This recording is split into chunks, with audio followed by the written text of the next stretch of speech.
നബി എന്നെ കേട്ട ഉമ്മ, നിങ്ങളുടെ മക്കളെ SKSF-ലേക്ക് പ്രവർത്തിക്കാൻ വിട്ടുകൊടുത്തോ? SDV-ന് വേണ്ടി പ്രവർത്തിക്കാൻ വിട്ടുകൊടുത്തോ? വികായക്ക് വേണ്ടി പ്രവർത്തിക്കാൻ വിട്ടുകൊടുത്തോ? തൊലബക്ക് വേണ്ടി പ്രവർത്തിക്കാൻ വിട്ടുകൊടുത്തോ? ഇബാദിന് വേണ്ടി പ്രവർത്തിക്കാൻ വിട്ടുകൊടുത്തോ? സമസ്തയെ രൂപീകരിച്ചത് ദുആ ചെയ്താൽ ഇജാബത്തുള്ള ഔലിയാക്കളായ പണ്ഡിതന്മാരാണ് ഉമ്മ.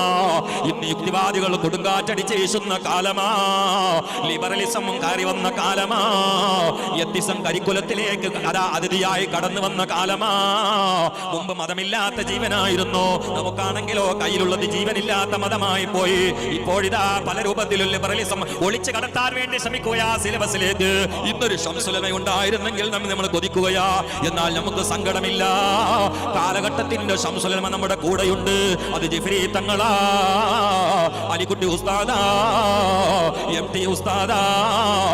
അവരുടെ പിന്നിൽ പാറ പോലെ ഉറച്ചു നിൽക്കണം പ്രിയപ്പെട്ടവരെ. എന്നെ കേട്ട